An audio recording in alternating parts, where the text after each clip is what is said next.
तो ये आप सबके रोजी रोटी पर जीने वाले लोग, आपके घर के दाना खाकर जीने वाले लोग, ये मरने के बाद भी लाश के साथ राजनीति करना नहीं छोड़ते हैं। इसीलिए इन लोगों ने मृत्यु भोज की परंपरा को कायम किया था कि आदमी मर जाए जिसके घर में, वो गांव वाले या घर वाले कम से कम 5-10 ब्राह्मण को बुलाए और उनको काजू किशमिश यानी मेवा, मिष्ठान, दूध, दही और खीर, बतासा, पूड़ी, हलवा का भोग लगाए, उनको भंडारा में खिलाए और कपड़े लत्ते दान करें। और यदि जो मरा हुआ कोई है आपके घर में से, आपके गांव में से बूढ़ा बूढ़ी जो मर गए हैं, उनको सुख शांति मिले, इसके लिए अभी यहाँ इसी अनुष्ठान में 13वीं के दिन ये कल्पना की गई और आपको दृढ़ाया गया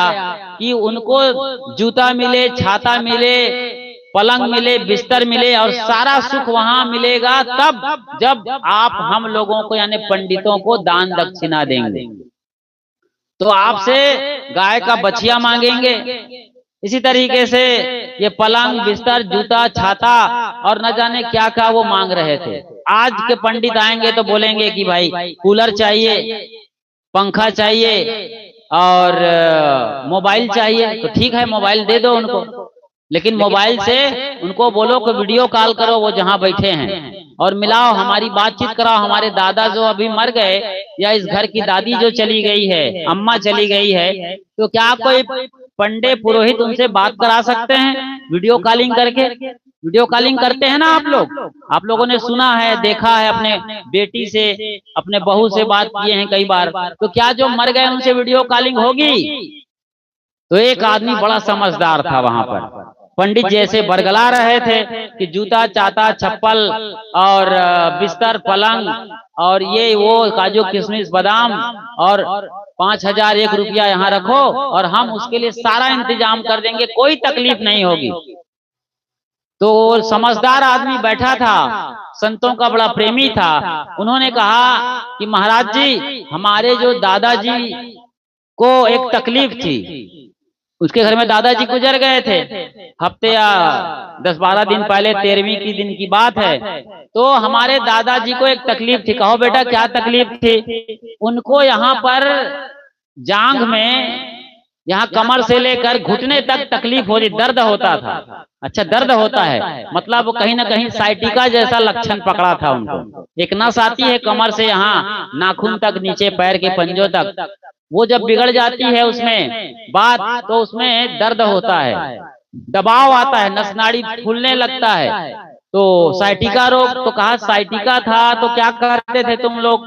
तो उस भैया ने बताया महाराज जी को, वो जानकार आदमी होशियार ने कहा कि जब भी दर्द होता था तो हम लोग चूल्हे में हसिया डालते थे। हसिया समझ रहे हैं? घास काटने वाला, धान काटने वाला हसिया डालते थे और हसिया जब गर्म हो जाता था तो उसको बोलते दादाजी धोती ऊपर करो। वो धोती ऊपर करता और हम 2-4 जगह उसको गरम गरम आंक देते थे, अंकन किया जाता था। अच्छा, ऐसा किया जाता था। तो पांडे जी को बोला वो महाराज जी को कि महाराज जी, हम चूल्हा में अभी करा रहे हैं, आप भी तैयार हो जाइए, धोती सरका के बैठिए। अब पंडित जी को काटो तो खून नहीं भाई, यहाँ जिंदा पंडित को अब लगाने वाले हैं। और तब पंडित जी को यहाँ जब हंसिया लगाया जाएगा, गरम गरम जाएगा 10-12 जगह, सीधा स्वर्ग लोक में डायरेक्ट कनेक्शन है। उनके दादाजी मर गए हैं, उनको आराम मिलेगा। ये जागरूकता चाहिए। आज कोई पंडित पुरोहित तैयार होगा ऐसे हंसिया लगाने के लिए गरम गरम? नहीं ना, कोई नहीं होगा। अरे पंडित जी को यही बोल दो कि हमारे दादाजी या दादी जी नीम का शरबत पीते थे, चिरायता का काढ़ा पीते थे, पिला के देखो, कोई पीने वाला नहीं है।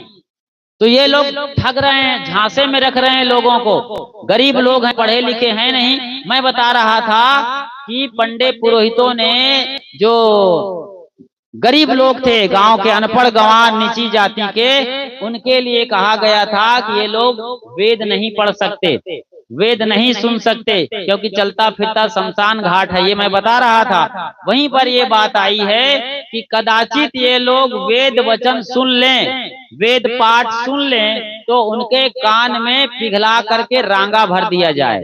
रांगा एक धातु है, सफेद सफेद टाइप का होता है।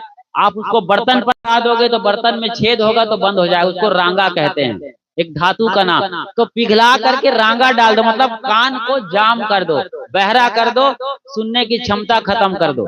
लेकिन यदि वो सुनने के बाद वेद वचनों को दोहराता हो, बोल लेता हो, मंत्रों को याद कर लिया हो, तो फिर क्या करें, उसकी जीभ काट दो। इस पर भी नहीं मानता तो उसकी गर्दन काट दो। इतनी बातें धर्म शास्त्रों में लिखी हुई है, सोचिए जरा। और ये अत्याचार आज भी बरकरार है अलग अलग रूपों में। तो जो भी कर्म कांड किए जाते हैं, इसका कोई बहुत वैल्यू नहीं है।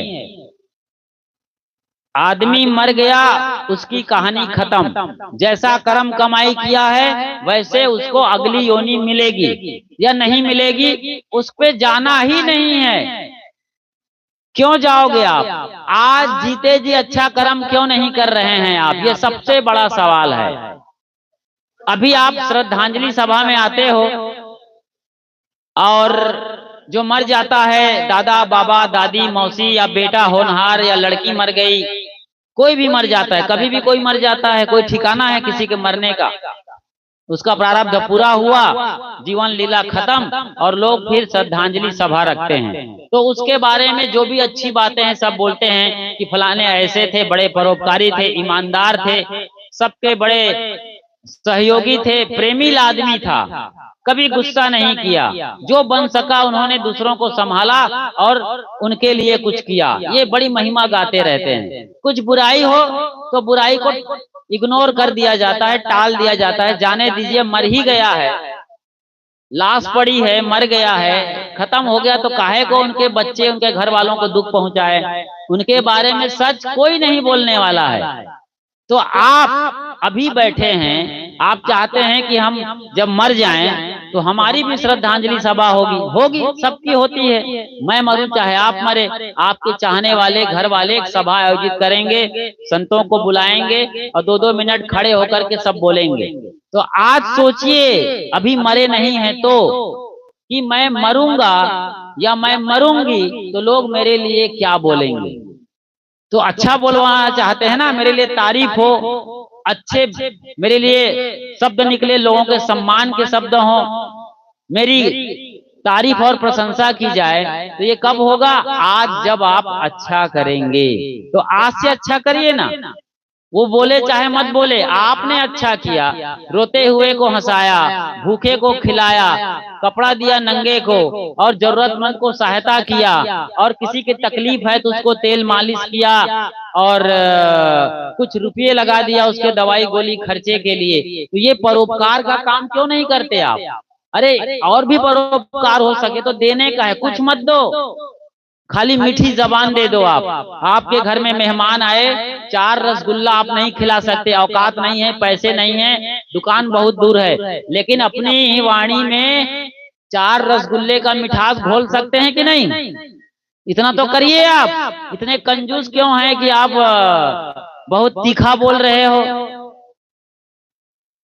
जो लाल मिर्च बेचता है वो मीठा बोलता हो तो उसका लाल मिर्च भी बिक जाता है, एकदम तीखा लाल मिर्चा।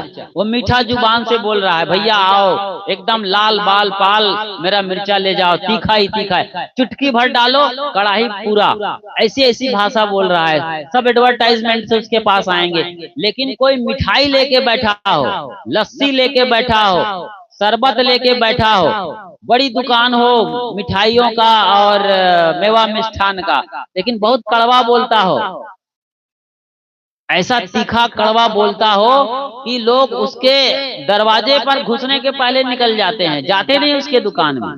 तो ये मिठास बोलिए, मीठा बोलिए, दूसरों की मदद करिए, छाया बनिए, काम आइए दूसरों का। किसी के काम जो आए उसे इंसान कहते हैं, पराया दर्द जो अपनाए उसे भगवान कहते हैं। तो दर्द अपनाइएगा, किसी के काम आइएगा तो भगवत्ता नहीं जगेगी। ये बड़ी बात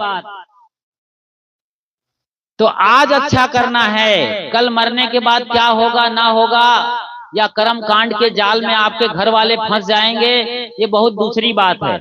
एक और बात, सबसे बढ़िया आज आप लोगों को क्या करना चाहिए कि जीते जी आप भंडारा कर दो।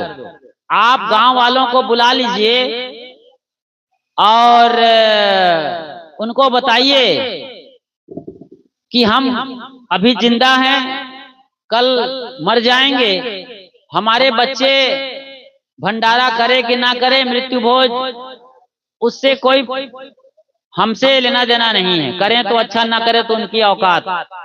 लेकिन आज मैं जिंदा हूं, मेरी उम्र 70 साल है, 60 साल है, 50 साल से आगे चला गया हूं, कोई ठिकाना नहीं है, बीमार रहता हूं, कुछ भी हो सकता है, नहीं भी हो तो भी मर जाएंगे आप।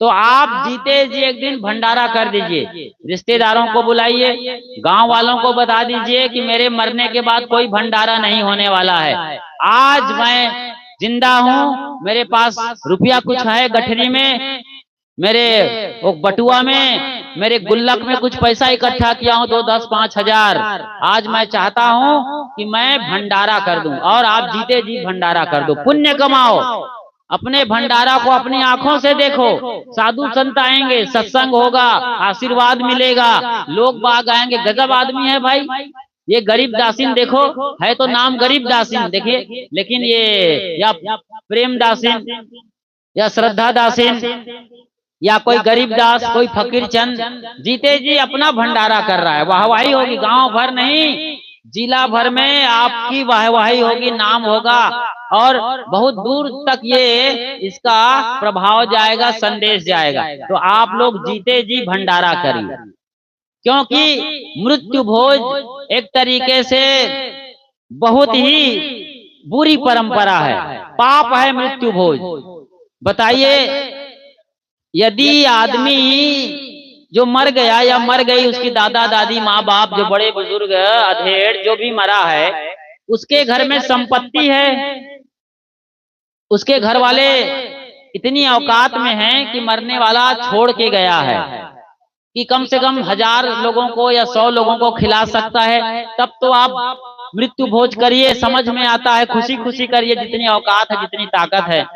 लेकिन जो गरीब है, जो सुबह कमाता है, शाम तक खा के खत्म कर देता है, कमाने वाला एक ही बंदा है, ज्यादा लोग नहीं हैं, तो उनको हटाइए, ऐसा मत करिए उनके सामने, उनको संभालिए, उनको बचाइए। उनके घर में शाम की रोटी बनेगी कि नहीं, शाम को चूल्हा जलेगा कि नहीं, कोई ठिकाना नहीं है उनको। सोचिए जरा, इतने गरीब हैं जो दाने दाने के मोहताज हैं, दूसरों के जूठन पर जीने वाले लोग हैं, ऐसे भी घर हैं जो जूठन मिलता है, बचा खुचा भोजन मिलता है दूसरे के घर से, उसको शाम को खा करके फटी गुदड़ी पर, फटी चटाई पर सो जाते हैं। इन लोगों को आप मृत्यु भोज में घसीटोगे कि तुम्हारा बाप मर गया, तुम्हारी माँ मर गई, तुम भंडारा करो, तो कितना बड़ा पाप है। फिर जो मरा है कराहते हुए,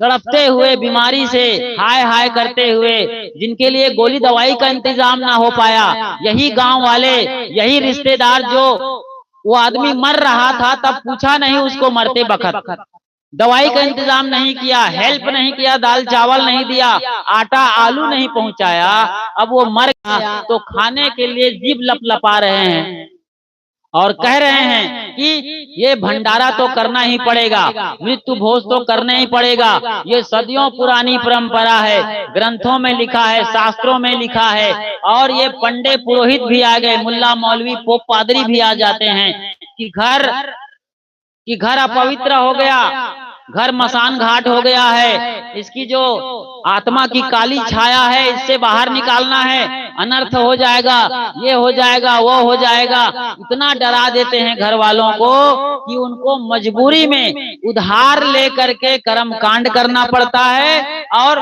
मृत्यु भोज को अंजाम तक पहुंचाना पड़ता है। मतलब मृत्यु भोज के लिए रोटी सब्जी दाल पूरी हलवा के लिए उधार मांगकर, लोन लेकर के करवा रहे हैं। बताइए कितना बड़ा पाप है ये। इसीलिए मृत्यु भोज अभिशाप है, इससे देश को बचाइए। ये बहुत बड़ा पाप है। गरीब जनता जो अभी बेचारे जिनके घर तमाम तकलीफ है, बच्चे हैं 4-6, उनके पहनने के कपड़े नहीं है, नंगे घूम रहे हैं। बहू का भी कपड़ा फटा हुआ मालूम पड़ रहा है, छप्पर है घास फूस की, पानी गिरता है तो चूने लगता है, हिम्मत नहीं है कि छप्पर ठीक करवा ले।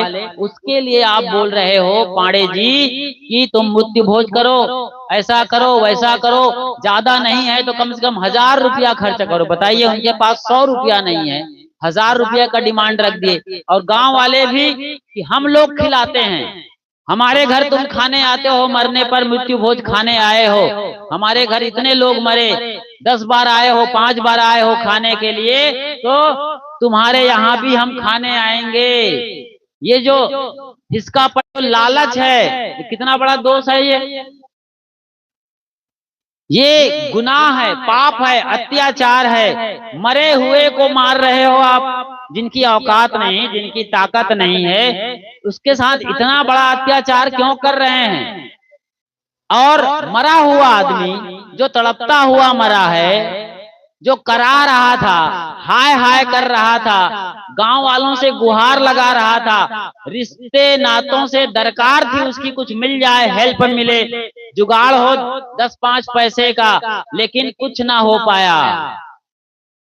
उल्टे लोगों ने ताना मारा कि जिंदगी भर कमाया नहीं, तुम गलत आदमी हो, तुमने पाप किया है, धर्म कर्म नहीं किया है, उसका या उसकी सजा मरते मरते भुगतो। ऐसे ताने मारने वाले लोग आज खाने आए हैं। तो मृत्यु भोज आप खा भी रहे हो, चाहे वो हलवा पूड़ी खिला रहा हो, नुक्ती और पूड़ी खिला रहा हो, या दाल भात चावल या खिचड़ी भी खिला रहा हो, जो भी वो मृत्यु भोज में खिला रहा होगा, क्योंकि उसके उस मृत्यु भोज में घर वालों की चिंता, फिक्र, दुख, हताशा, पीड़ा, निराशा और मरे हुए आदमी की कराह और उसकी तड़प, उसकी आह, सब उस मृत्यु भोज में समाई हुई है।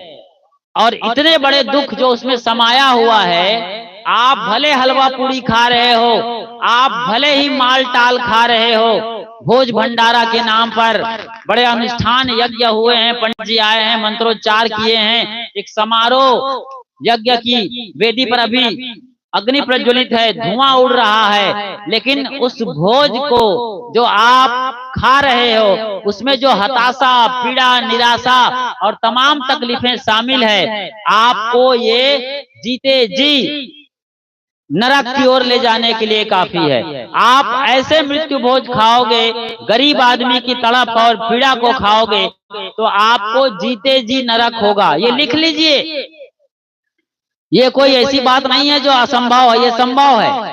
आपको इतनी समझ नहीं है कि किस घर में क्या स्थिति है, क्या परिस्थिति है, लेकिन आपकी सामाजिक मर्यादा को देख रहे हो अपनी।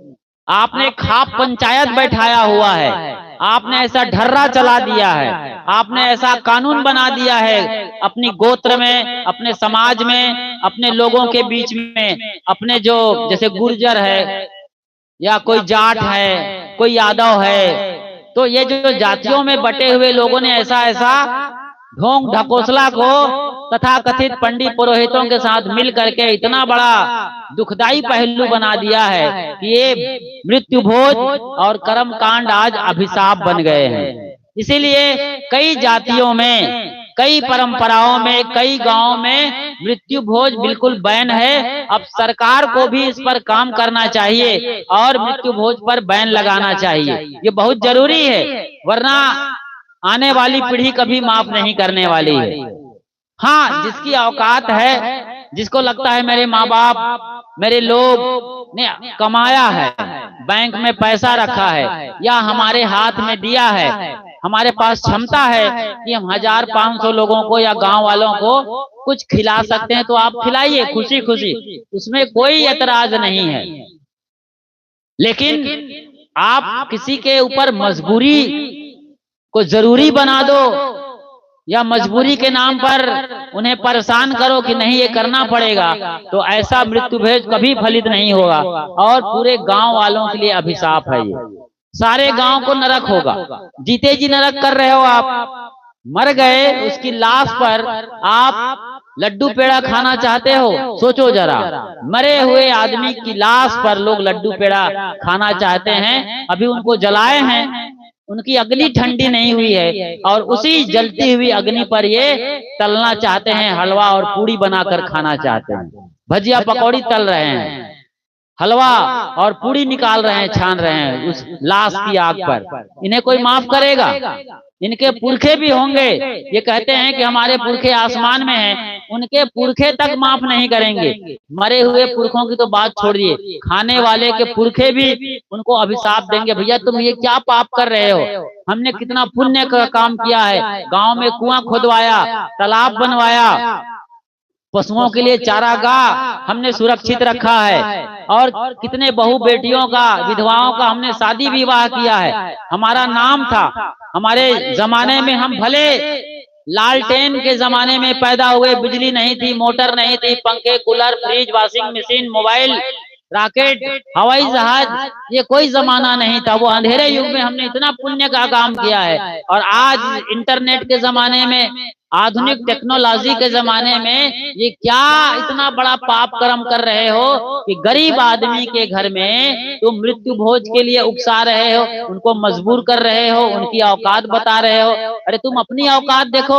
अपनी इमेज देखो, अपनी प्रतिष्ठा को इतना क्यों गिरा रहे हो? अपनी समझ को बेच रहे हो और भगवान भी तुम्हें माफ नहीं करेगा। भगवान क्या है? भगवान है जो हम अच्छा करते हैं उसी का समुचित रूप, समुच्चय रूप। जो भी हम तन मन वचन से अच्छे कर्म करते हैं पुण्य के, वही भगवान का रूप बनता है। तो चाहे वो कोई कर्म कांड हो, चाहे कोई मृत्यु भोज हो। जैसे अभी साहेब जी को बुलाए हैं, साहेब जी जयंतीपुर के अपने मठ से आए हुए हैं अपने पूरी मंडली के साथ, और देखिए कितना सुंदर सत्संग हो रहा है।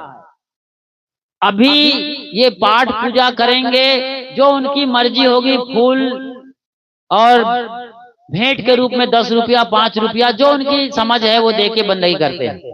कोई यहाँ पर मांग नहीं है कि हम 5,000 लेंगे, 10,000 लेंगे तब आपके घर में ये 13वीं के कार्यक्रम में आएंगे। दरअसल ये श्राद्ध का कार्यक्रम है। देखा आपने, ना कोई हवन कुंड है, ना चावल पीला किया गया है, ना सुपारी मंगाया है, ना नारियल, ना कपड़े, ना लत्ते, ना कलश, ना कुछ नहीं। ये सब ढोंग और पाखंड है। जब आपकी बुद्धि नहीं जग रही है तो ये लोटा में, कलश में, हाड़ी में दिया जला करके क्या होगा?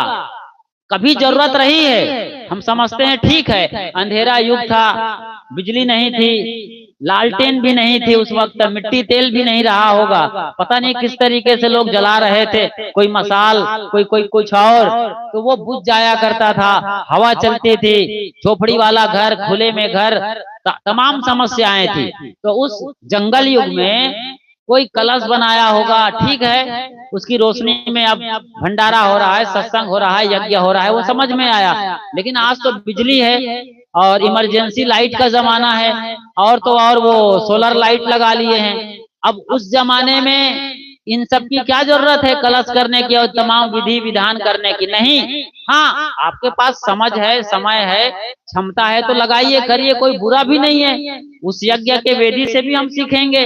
अंतर ज्योति सब देख नारी, साहब ने कहा है ये अंतर ज्योति को जलाओ, ये बाहर वेदी की ज्योति, ये भी अग्नि है।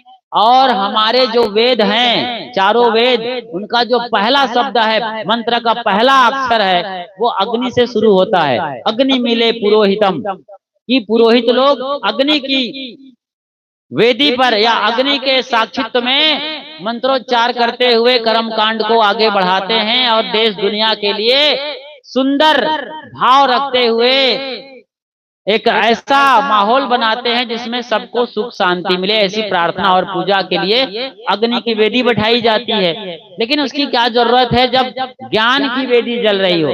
आपके बुद्धि में आग लगनी चाहिए। आग लगने का मतलब समझ बढ़नी चाहिए। आप समझिए, छोटी छोटी बातें हैं, 2-4 बातें मैं बोल करके विश्राम लूंगा। जैसे ये बिहार है, मिथिलांचल है, गांव है, कितने के घर झोपड़ी वाले हैं, पक्के घर नहीं है, ईंट के घर नहीं है, मिट्टी की भी दीवार नहीं है, बांस और फट्टी और झोपड़ी। उनके घरों में मैं देखता हूं कि एक बहू के पास कम से कम 5 बच्चे हैं, तो मुझे बड़ी तरस आती है। मैंने कई बहुओं से बात भी किया कि आपके घर में जब नंबर 2 पे बेटा आ गया, पहली बेटी फिर बेटा भी आ गया, तो तीसरे की भी जरूरत नहीं थी, आपके 5 बच्चे कैसे हो गए भाई? सोचो विचारो। तो समझ में आया उनके मानसिकता, गांव वालों की मानसिकता, ये सामूहिक गलती का परिणाम है। गांव में हर घर में 5 बच्चे 6 बच्चे हैं, भाई फलाने के भी 5 बच्चे हैं तो मेरी क्यों 5 बच्चे ना हो? बस यही एक चल गया ढर्रा। और ये ऐसा ढर्रा चल गया कि खाने के दाने के लिए मोहताज हो रहे हैं, नंगे घूम रहे हैं बच्चे, छप्पर चूरा है, बनाने की औकात नहीं है और बच्चा पैदा किए चले जा रहे हैं। अभी बच्चे को उंगली पकड़ के चला रही है वो बहू, मैंने देखा, और उसका पेट अभी और भी तैयारी में है, पेट निकला जा रहा है, एक और बच्चे को तैयार कर रहा है वो। सोचो जरा, इससे जागना है, इससे बुद्धि को आगे ले जाना है, यही सत्संग है।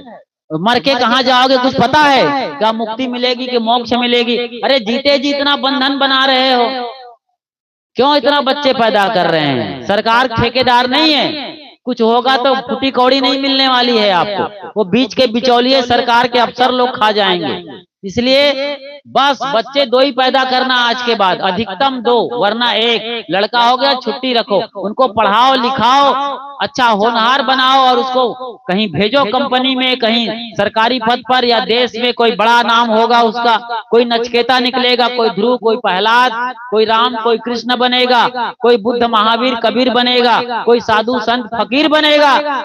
और आप ऐसे ही बैठे हुए हो 10-10, 5-5 बच्चे को लेकर के, जगह नहीं है सोने के लिए, बच्चा कहाँ सोएगा?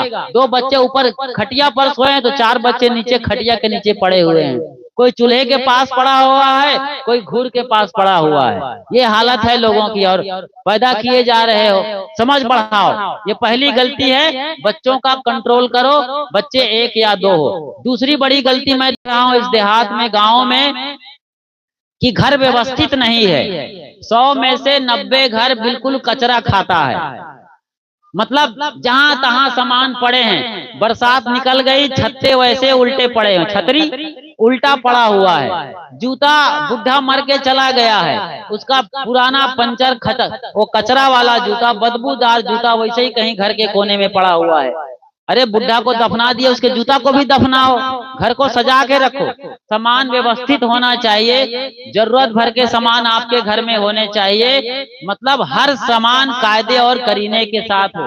नल के आसपास बढ़िया साफ सुथरा हो कि जाके वहां पर कुल्ला कर सको। टॉयलेट बाथरूम इतना गंदा होता है कि वहां टट्टी जाओगे तो टट्टी बाहर नहीं निकलना चाहिए, हालत इतनी खराब है। गांधी जी ने कहा है कि शौचालय टट्टी घर इतना साफ हो कि मैं वहां जा करके गीता पढ़ सकूं, बीजक पढ़ सकूं। आप कहो तो ग्रंथ, अपने धर्म ग्रंथों को पढ़ो। ऐसे आपके चूल्हे होने चाहिए, माफ करिए, आपके टॉयलेट बाथरूम साफ सुथरे होने चाहिए। ये बड़ी कमजोरी है बिहार में, मैं देखता हूँ। मैं जहाँ मध्य प्रदेश के इलाके में पैदा हुआ, मिडिल इंडिया में, भारत के बीच वाले हिस्से में पैदा हुआ, वहां पर हर घर साफ सुथरा होगा। आपके घर का जो आखिरी कमरा है बीच वाला, जिसमें आप शायद गुरु की तस्वीर रखे होंगे, या पूजा कमरा होगा, या आपका जो मेन घर जितना साफ सुथरा नहीं होगा, आप देखेंगे छत्तीसगढ़ मध्य प्रदेश में जाकर के, वहां गांव की गलियां इतनी साफ रहती हैं, गांव के गलियों को गोबर से लिपा जाता है, रंगोली बनाई जाती है, कहीं कचरा नहीं दिखेगा वहां पर। लेकिन आप नाली देखो, नापदान कितना गंदा है, वहां बच्चे वहीं टट्टी कर रहे हैं, वहीं आप चाय भी पी रहे हो बगल में बैठ करके। सोचो जरा, ये गंदगी कहाँ से आ रही है? समझ नहीं है। गुरुजनों की भी बड़ी कमजोरी है इन चीजों को बताने और समझाने में। सरकार भी वैसे ही है, उनको वोट चाहिए, नोट चाहिए, वेश्या को उनको नोट चाहिए और साधुओं को खोट चाहिए। तो हम वोट मांगने आए हैं, वेश्या नोट मांगती है, नेता वोट मांगते हैं और हम खोट, यही खोट बता रहे हैं। पहला जो खोट है, पहला वो बताया, कंट्रोल में बच्चे रखो, आधा दर्जन बच्चे पैदा करना कोई जरूरी नहीं है। दूसरा, साफ सफाई हो, रसोई घर भी साफ सुथरा हो, वो जो टंकी है जिस पर आप धोते हो, बेसिन, वाश बेसिन, उस पर गंदगी पड़ी है, चाय पत्ती खाया हुआ बच्चों का वो सब छिलका पड़ा हुआ है, दाने पड़े हुए हैं, है ना। तुम साफ करो, ये बच्चों को सिखाओ ये सफाई करना। अपनी बेटी को बताओ कि घर, रसोई घर साफ सुथरा होना चाहिए। चाकू छुरी छिलनी, आलू छिल दिया, परवल छिल दिया, कद्दू छिल दिया, उसमें जो कचरा फंसा है सो फंसा है, वो दिन भर फंसा रहेगा। कल साफ हो गया तो होगा ही नहीं, उसी कचरा में फिर छिलाई होगी। कचरा में वायरस पैदा हो जाता है। बर्तन ऐसे पड़े रहते हैं उल्टे सीधे, बिना मांजे धोए, कई दिन तक देखता हूं मैं, और अंदर डाल दिए हैं। नहीं, ऐसा ना हो। मैं यही नहीं कह रहा हूं कि सबके घर ऐसा होता है, अधिकतम घरों में ऐसा होता है। तो चूल्हा हो, रसोई घर हो, टॉयलेट हो, बाथरूम हो, घर का कोना एकदम साफ सुथरा होना चाहिए। ये क्यों नहीं होता? क्योंकि आपका मन साफ नहीं है। मन साफ क्यों नहीं है? क्योंकि आप सत्संग को समझ के पूर्वक नहीं सुनते हैं। समझते हुए सुनो, बदलने के मूड में सुनो कि हमारे अंदर बदलाव हो, हमारा घर स्वर्ग से सुंदर हो जाए। इस तरीके से सत्संग को सुनना चाहिए। आप कैसे सुनते हो? गुरु महाराज बोल रहे हैं, जो बोलेंगे अच्छा ही बोलेंगे, बड़ी कृपा है। बस आंख कान नाक बंद करके सुन रहे हो। सत्य वचन महाराज, एक जगह कथा चल रही थी, पंडित जी कथा सुना रहे थे कि पटना से मक्खी उड़ी और सारी मक्खियां यहाँ पहुंच गई दरभंगा, कहे सत्यवचन महाराज। और दरभंगा में सेठ करोड़ी मल की एक बड़ी दुकान है चौराहे पर, कहा सत्यवचन महाराज। फिर उन्होंने कहा, महाराज जी ने कथा सुन रहे हैं लोग और सब सत्यवचन महाराज सत्यवचन महाराज कह रहे हैं। दुकान में सारी मक्खियां आ गई, कहे सत्यवचन महाराज। उसी दुकान में 5-5 किलो के गुड़ के चट्टे रखे हुए हैं, इतना बड़ा बंडल। कहा सत्यवचन महाराज, क्योंकि दुकान में होता ही है ये बड़े बड़े गुड़ के चट्टे। अब थोड़े कम आने लगे, अब तो गोल गोल गुड़ आने लगे, वरना भेली के पहले वही चट्टे वाले गुड़ कंपनी से आते थे। तो उस चट्टे पर पटना से चली हुई एक एक मक्खियां बैठ गई, कहा सत्यवचन महाराज। और एक एक मक्खियां जिन गुड़ के चट्टे पर बैठी थी, अपने अपने चट्टे को लेकर के उड़ करके वापस पटना चली गई, कहे सत्यवचन महाराज। ऐसा होगा जी? सोचो, एक गुड़ के चट्टे को उठा कर क्या मक्खियां उड़ सकती है? बताओ, उड़ेगी कि नहीं उड़ेगी? उड़ेगी। देखिए, लोग समझना नहीं चाहते हैं। समझिए, जब तक नहीं समझेंगे तब तक आप जीवन में सुख शांति नहीं पाएंगे, दुख बना रहेगा। फिर पड़ोसन की हवा लगती रहेगी, आप बीमार रहोगे, बच्चे बीमार रहेंगे, भैंस नहीं भी आएगी, ओझा सोखा बैगा के पास जाओगे और तमाम रुपये खर्चे सब खर्चे होते रहेंगे और आप दुख में पड़े रहोगे। जागो, समझो और आगे बढ़ो। तो मैंने 2-3 चीजों पर आपसे बात करी है और ये सारी बातें हुई है समझ बढ़ाने पर। अच्छे से सुनना चाहिए, संतों के पास बैठना चाहिए, सत्संग के बाद भी बैठना चाहिए। मौका हो तो पूछो, साहब आपने ऐसा क्यों बोला, इसका क्या मतलब हुआ, हम समझ नहीं पाए। आपके बच्चे स्कूल में जाते हैं और सर मैम मिस से सवाल करते हैं, जो क्लास टीचर हैं, हमें समझ नहीं आया, फिर से आप रिपीट करिए, और वो फिर से पढ़ाते हैं ब्लैक बोर्ड पर, फिर से ABCD लिखते हैं, फिर से गणित समझाते हैं। तो आप भी समझिए और समझाइए अपने घर वालों को। तो मरे हुए घर पर जिनकी लाश अभी पड़ी है, उस पर पंडित नामधारी ब्राह्मण नामधारियों को राजनीति नहीं करनी चाहिए। आदमी मर गया, आत्मा निकल गई, लाश पड़ी है, जैसे भी घर वालों की गांव वालों की औकात है वो अंतिम क्रिया कर देंगे। इसमें कोई पंडित पुरोहित की कोई जरूरत नहीं है। आराम से जाइए, लकड़ी का इकट्ठा करिए, जला दीजिए या फिर जमीन खोद के गाड़ दीजिए, बात खत्म। सब नहा धो लीजिए, बाल बना लीजिए, जो पुरुष प्रजाति के लोग हैं सब, और नहा धो करके आ लीजिए, और जो भी आपका लगता है रामायण करना है, पाठ करना है, वो कर लीजिए, या सबसे बढ़िया गुरु संतों को बुलाइए और सच्चा ज्ञान सीखिए, समझ बढ़ाइए और अपने जीवन शैली को सुधारिए। फिर इसमें मृत्यु भोज का, कर्म कांड का और ये 13वीं का, श्राद्ध का, कोई इसका कुछ भी नहीं होने वाला है। मरता हुआ आदमी जैसा किया था उसी अनुसार से उसकी कर्म गति बनी है, वो वैसे ही खानियों में जाएगा। अच्छा कर्म किया तो फिर से आदमी बन के आएगा, अपने भी घर में आ सकता है आदमी, अच्छी समझ और अच्छा कर्म करके गया है तो, वरना गलत किया, हमेशा नोचा है, खाया है, पशु परिंदों को मार मार कर बकरा मुर्गी है, तो वैसे ही वो गिद्ध और चिल योनि में जाएगा, कुत्ते योनि में जाएगा, भटकेगा 84 की योनि में। इसी तरीके से वो भटक भटक करके फिर जन्मों जन्मों के बाद मनुष्य योनि में आएगा, भजन भक्ति और ज्ञान ध्यान की योनि में आएगा, तो फिर ज्ञान जगाएगा, भजन भक्ति करेगा, संतों की उपासना करेगा, साहेब से कंठी दीक्षा माला लेगा और अपना काम सराएगा, सिराएगा, बनाएगा, वरना ऐसे ही भटक भटक के जीवन बीत जाने वाला है।